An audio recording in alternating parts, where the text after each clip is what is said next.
Hello students, आप सभी का मेरे इस यूट्यूब चैनल में एक बार फिर स्वागत है।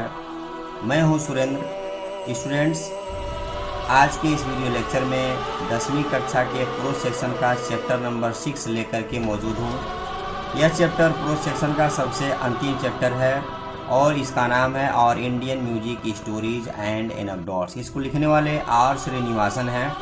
गाइज, आपको एक चीज़ बता दूं कि इसका पार्ट 1 मैं पढ़ा दिया हूं। इस 6 जो चैप्टर आप देख रहे हैं अपने स्क्रीन पर, इसका पार्ट 1 मैं पढ़ा दिया हूं। यदि आप पहली बार मेरे चैनल पर यह वीडियो देख रहे हैं तो मैं आपसे निवेदन करना चाहूँगा कि आप इस वीडियो के डिस्क्रिप्शन में जाइए और इस चैप्टर नंबर 6 के पार्ट 1 को पहले देख लें, फिर आप पार्ट 2 को देखें तो बेहतर होगा। तभी आपको पूरी स्टोरी समझ में आएगी। गाइज, एक बात और, मैंने अपने इस चैनल पर हाई स्कूल का जो भी लेसन है, प्रोज का, पोइट्री का, सप्लीमेंट्री का, सभी का वीडियो अपलोड कर दिया हूं। आप चैनल के प्लेलिस्ट में जाइए, वहां से आप जाकर के एक एक करके सभी वीडियोस को देख सकते हैं। स्टूडेंट्स, आगे बढ़ने से पहले मैं इसके समरी के बारे में थोड़ा सा बता दूं जो मैं आपको पार्ट 1 में पढ़ाया हूँ। गाइज, इस कहानी में यह बताया गया है कि भारतीय संगीत का इतिहास कहानियों और उपाख्यानों से भरा हुआ है। हिंदू धर्म के अनुसार इस ब्रह्मांड की रचना ब्रह्मा जी ने किया। ब्रह्मा जी ने जब इस दुनिया को, ब्रह्मांड को बना रहे थे तो उन्होंने अति सुंदर चीज़ों को बनाया। सुंदर फूल को, पेड़ों को, पौधों को, नदियों को, झरनों को, बड़े बड़े वृक्षों को, पशु पक्षियों, न जाने क्या क्या सुंदर सुंदर चीज़ों को बनाया। इसलिए बनाया कि धरती का इंसान जब इन चीज़ों को देखेगा तो देख करके आनंदित होगा। लेकिन ब्रह्मा जी के बनाने के बाद जो धरती के मानव थे वह इन चीज़ों को देख करके कोई रिएक्शन ही नहीं करते थे। इस वजह से ब्रह्मा उदास हो गए। ब्रह्मा के उस उदासी का कारण सरस्वती ने पूछा तो सरस्वती जी को ब्रह्मा ने यही रीज़न बताया। इसके बाद सरस्वती ने उनके इस काम में थोड़ा सा हिस्सा ली और उन्होंने अपने पास से संगीत और ललित कलाओं को दी ताकि इस धरती का मानव इन सुंदर चीज़ों को जो ब्रह्मा जी ने बनाया है को देख करके आनंदित होगा। तो इतना हम लोग पढ़ चुके हैं। इसका पार्ट 2 हम आज पढ़ने वाले हैं। तो आइए गाइज, स्टार्ट करते हैं। A story is told of Tansen, the great bard of Akbar's court, which illustrates this point vividly. देखिए स्टूडेंट्स, हमें आज यहाँ से पढ़ना है। और स्टोरी इज टोल्ड, एक कहानी कही जाती है। सब्जेक्ट प्लस बी अर्थात इजारम वाजवर प्लस V3, ये हमारा पैसिव वॉइस का फॉर्मेट होता है। ये पैसिव वॉइस में लिखा गया है। एक कहानी कही जाती है ऑफ तानसेन, तानसेन का। अब तानसेन के आगे कॉमा लगाया है। अब यह जहां तक लिखा है कॉमा तक, यह तानसेन के बारे में ही बताएगा। द ग्रेट बॉर्ड, बॉर्ड का मतलब होता है दरबारी, ऑफ अकबर्स कोर्ट, अकबर के दरबार का, अर्थात अकबर के दरबार के एक महान संगीतकार तानसेन के बारे में एक कहानी कही जाती है। आप ऐसे समझें कि जो अकबर था उसका एक दरबारी गायक था जिसका नाम तानसेन था। विच, जो, इलस्ट्रेट्स का मतलब होता है वर्णन करता है। दिस पॉइंट, इस बिंदु को, विविडली मतलब होगा स्पष्टतः या स्पष्ट रूप से। Tansen was a great musician, Tansen एक महान संगीतकार था। एंड और Akbar was very fond of his music, और अकबर उसके संगीत का बहुत ही अधिक प्रेमी था, या अकबर तानसेन के संगीत में बहुत अधिक लगाव रखता था। फॉन्ड ऑफ का मतलब होता है शौकीन होना। मैं चाय का शौकीन हूँ, I am fond of tea. आप पढ़ने के शौकीन हैं, you are fond of reading. आगे बढ़ते हैं। वन डे, एक दिन, व्हेन जब, सेंटेंस के बीच में जब कोई क्वेश्चन वर्ड आता है तो उसका अर्थ बदल जाता है। जैसे व्हाट आएगा तो जो होगा, व्हेन है तो जब होगा, वेयर है तो जहां होगा। Tansen was in particularly good form, एक दिन जब तानसेन अत्यंत तन्मयता से गा रहे थे, अकबर वेंट इनटू एक्सटेसी, तो अकबर उस समय उनके संगीत का बहुत ही आनंद ले रहा था और परिपूर्ण होकर के आनंद ले रहा था। एंड आस्क्ड हिम, और अकबर ने उनसे पूछा, what is the secret of this sweet concord of notes. Concord का मतलब होता है मधुर ध्वनि। कह रहा है अकबर ने तब उनसे कहा, इन मधुर ध्वनियों के स्वरों का क्या रहस्य है। विच, जो, takes me out of this world, जो मुझे इस दुनिया से बाहर ले जाती है, एंड और transport to me to divine regions, divine दैवी रीजन क्षेत्र। कहा कि आपके इन मधुर ध्वनियों का, मधुर संगीत का, ये स्वरों का क्या रहस्य है जो मुझे सांसारिक जगत से दैवी जगत में पहुंचा देती है, जो मैं इस दुनिया से दैवी दुनिया में चला जाता हूं। I have not heard anyone, मैंने किसी को नहीं सुना है, else who can thus cast spell of magic, जो इस प्रकार से एक जादू बिखेरे, and make a slave of our hearts, और जो मुझे अपने हृदय का गुलाम बना ले। You are really wonderful Tansen, Tansen तुम वास्तव में अद्भुत हो। इन दोनों पैराग्राफ का एक बार हिंदी पुनः आप देख लें।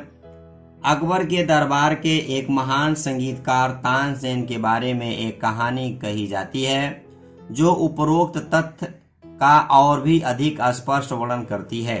तानसेन एक महान संगीतकार थे तथा अकबर उनके संगीत से अत्यधिक लगाव रखते थे।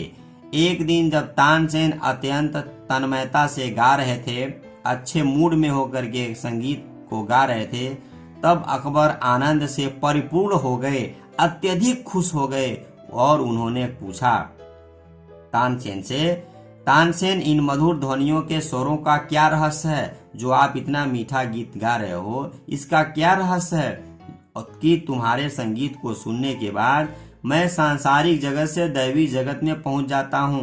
मैंने अन्य किसी का इस तरह मंत्रमुग्ध कर देने वाला और हृदय को अपना गुलाम बना देने वाला गायन नहीं सुना है। तानसेन तुम वास्तव में अद्भुत हो, वास्तव में तुम एक बहुत ही विचित्र गायक हो। आखिर इसका क्या रहस्य है। The great bard replied, bard का मतलब कवि होगा जो गाना गाते हैं। द ग्रेट बॉर्ड रिप्लाइड, उस महान संगीतकार ने उत्तर दिया, sir Maharaj, I am only अ हम ऑफ माई मास्टर स्वामी हरिदास। उसने उत्तर दिया, महाराज मैं तो अपने गुरु स्वामी हरिदास का केवल एक तुच्छ शिष्य हूँ, एक तुच्छ, एक छोटा सा, मैं उनका शिष्य हूँ।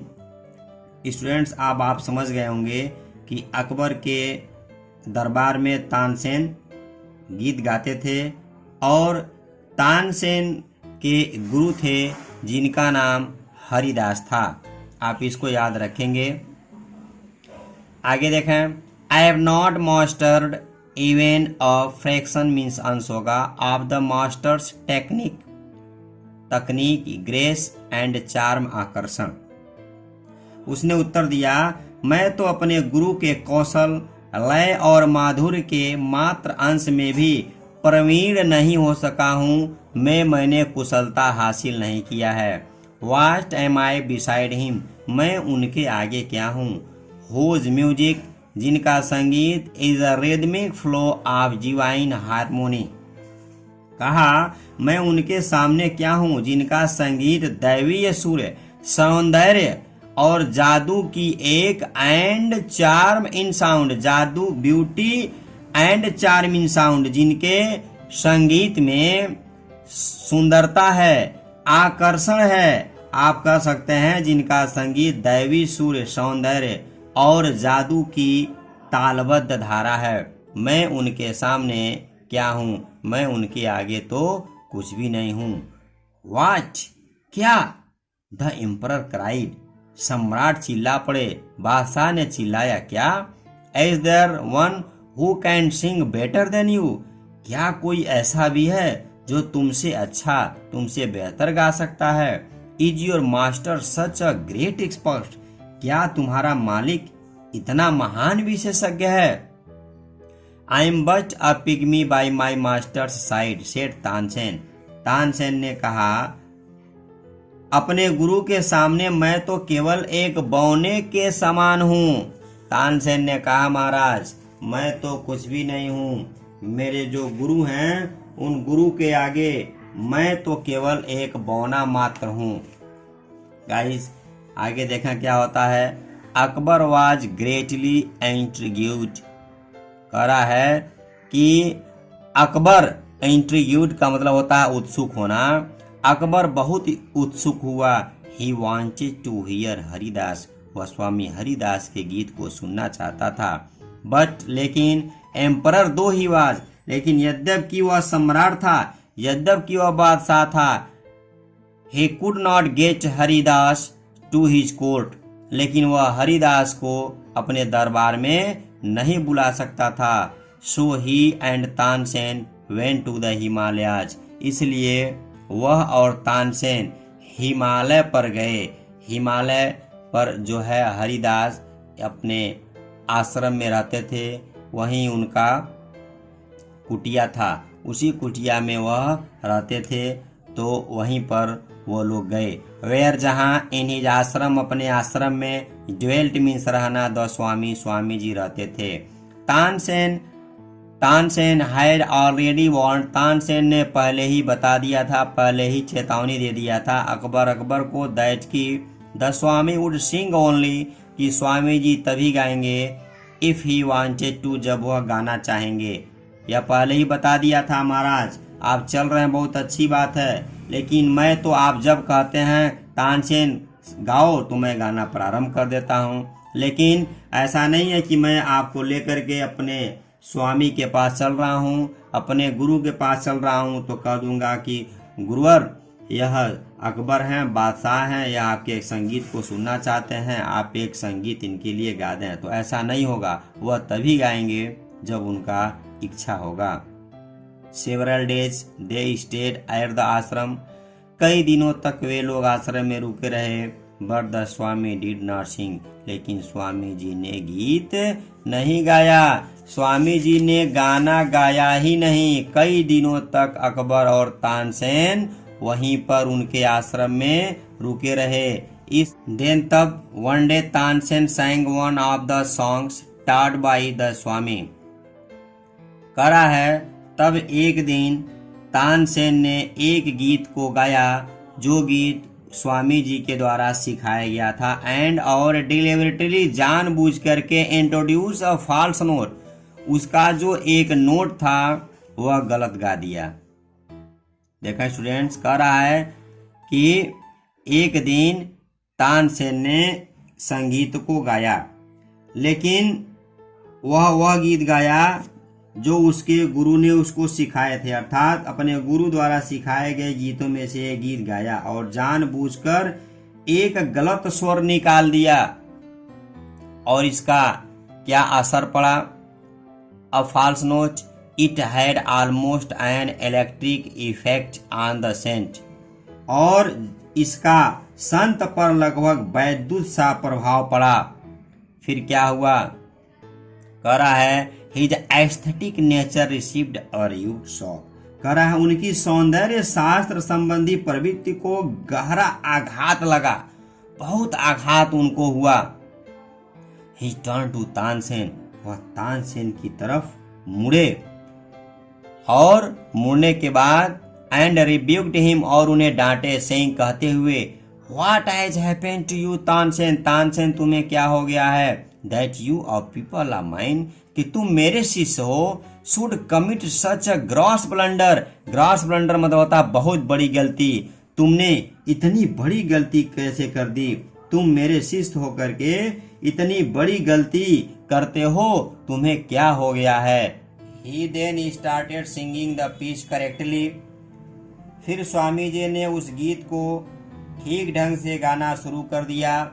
The mood came upon him, कह रहा है उस पर वहां मस्ती छा गई, मूड बन गया। एंड एनवलप्ड घेर लिया हिम उन्हें एंड और he forgot himself in the music और वह अपने आप को संगीत में भुला दिए।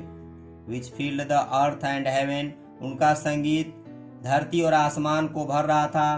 Akbar and Tansen forgot themselves in the share melody and charm of the music. बता रहा है कि उनका संगीत पृथ्वी और आकाश को भर रहा था, स्वयं को भूल गया और उनके संगीत की लय और जादू में अकबर और तानसेन भी स्वयं को भूल गए। आगे बढ़ते हैं। It was a unique experience यह एक अद्वितीय, यह एक अनुपम अनुभव था। व्हेन द म्यूजिक स्टॉप जब संगीत रुकी, जब स्वामी हरिदास ने संगीत को गा करके बंद किया। Akbar turn to Tansen and said तो अकबर ने तानसेन की तरफ मुड़ा और कहा, यू से तुम कहते हो you learned music from this saint कि आपने इस सन्यासी से संगीत सीखा है, एंड और एट फिर भी you seem to have the mix the living charm of it at all. कहा कि तुमने कहा कि तुम संगीत इन संत से सीखा है, फिर भी ऐसा प्रतीत होता है कि तुमने सजीव जादू को नहीं सीखा है। तुमने केवल गाना सीखा है, लेकिन गाने के अंदर जो सजीव जादू है वह तुमने नहीं सीखा, उसे तुमने मिस कर दिया है। Your seems to be but chaff. कहा तुम्हारा संगीत तो भूसा नजर आता है, beside the soul stirring music इस आत्मा को झकझोर देने वाली संगीत के सामने जो तुम्हारा संगीत है वह केवल भूसी मात्र अर्थात बेकार नजर आती है।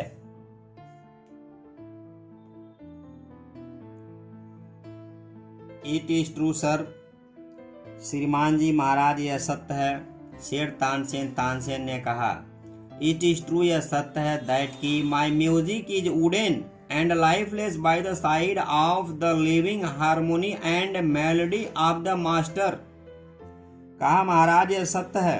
तानसेन ने कहा, गुरु के सजीव संगीत और लय के सामने मेरा संगीत निर्जीव है, लाइफलेस है, वुडन है। लेकिन आगे देखें कितनी अच्छी बात बताता है। बट लेकिन then there is this difference, लेकिन यह अंतर है। I sing to the emperor's bidding, bidding means आदेश। कहा मैं सम्राट के आदेश पर गाता हूँ। But my master sings to no bidding, to no man's bidding, लेकिन मेरे मालिक मेरे गुरु किसी व्यक्ति के आदेश पर नहीं गाते हैं। But only when the prompting comes from his innermost self that makes all the difference. कहा कि मेरे गुरु जी तभी गाते हैं जब उनकी अंतरात्मा उन्हें कहती है, उनकी अंतरात्मा से उन्हें प्रेरणा मिलती है, प्रॉम्प्टिंग प्रेरित करती है, इनरमोस्ट अंतर मन से, सोल स्टीयरिंग आत्मा को झकझोर देने वाली। कहते हैं कि किंतु मेरे गुरुजी किसी मनुष्य के आदेश पर नहीं गाते, वे तभी गाते हैं जब उन्हें उनकी अंतरात्मा से प्रेरणा मिलती है। यही मूल अंतर है, that makes all the difference. यही अंतर है कि मेरा संगीत मेरे गुरु के आगे बौना है, मेरे गुरु के आगे लाइफलेस है, निर्जीव है। गाइज इस तरह से आप इस स्टोरी को कंप्लीट पढ़ लिए। आपका प्रो सेक्शन यहाँ पर समाप्त होता है। गाइज मैं आपसे निवेदन करना चाहता हूँ कि यदि आप मेरे चैनल पर नए हैं तो आपका मैं स्वागत करता हूँ। यदि अभी तक आपने मेरे चैनल को सब्सक्राइब नहीं किया है तो इस गाइज आप मेरे चैनल को सब्सक्राइब जरूर कर लें, ताकि जो मैं रोज वीडियो अपलोड करता हूँ उन वीडियो का नोटिफिकेशन आपके पास समय से मिलता रहे और आप इस समय अपनी पढ़ाई को अच्छे तरह से कर सकें, अपने जो पाठ्यक्रम को अच्छी तरह से तैयार कर सकें। तो स्टूडेंट्स आज के वीडियो में बस इतना ही। फिर हम नए वीडियो में नए लेसन के साथ हाजिर होते हैं।